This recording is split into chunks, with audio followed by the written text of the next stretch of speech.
salam sejahtera kepada teman-teman, Bapak Ibu guru, dan serta Dewan Juri yang terhormat. Perkenalkan, nama saya Dwi Yuliani Sinaga. Saya dari kelas 5 SD swasta Santo Antonius Padua 3 Dolok. Di kesempatan kali ini, saya akan menceritakan tentang kisah pahlawan Sisingamangaraja ke-12.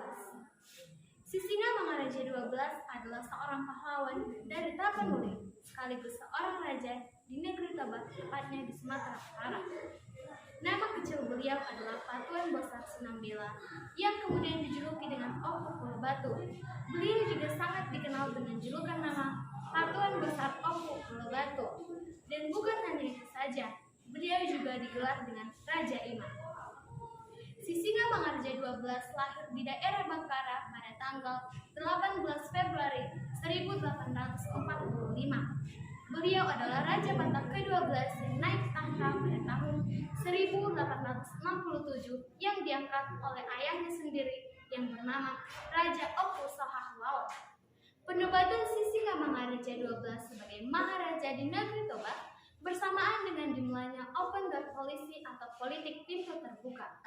Belanda dalam mengamankan modal asing yang beroperasi di Hindia Belanda dan tidak mau menandatangani Korte Verklaring atau perjanjian pendek di Sumatera, terutama Kesultanan Aceh dan Toba, di mana kerajaan ini membuka hubungan dagang dengan negara-negara Eropa lainnya. Sebelum Perang Batak terjadi, beliau dengan sigap mengadakan rapat raksasa di Pasar Balige untuk menantang Belanda dan mengadakan kerjasama dengan Aceh untuk melawan Belanda.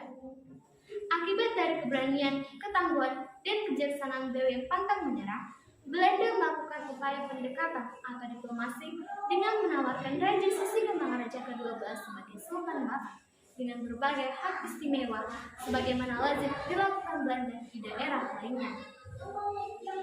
Namun Raja Sisingamangaraja 12 menolak tawaran tersebut, sehingga usaha untuk menangkap beliau dalam keadaan mati atau hidup semakin diaktifkan. Perang Batak berikutnya juga terjadi mengakibatkan beliau kalah di berbagai wilayah, sehingga beliau melarikan diri ke daerah Dairi bersama pasukannya yang setia. Di Dairi, beliau menemukan gua sebagai tempat persembunyian para masyarakat dan pasukannya setia, sehingga Belanda sulit menemukan beliau.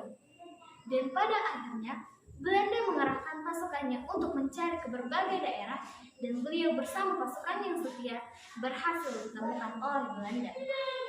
Nama pemimpin Belanda tersebut adalah Kapten Christopher.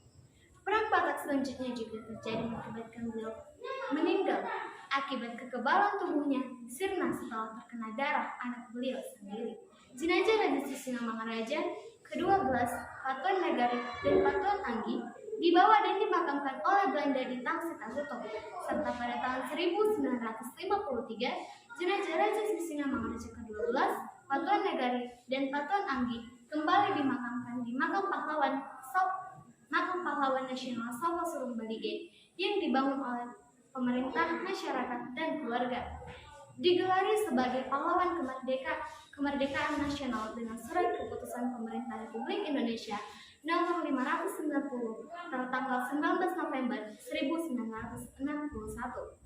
Sekian cerita tentang kisah pahlawan Sisingamangaraja ke-12.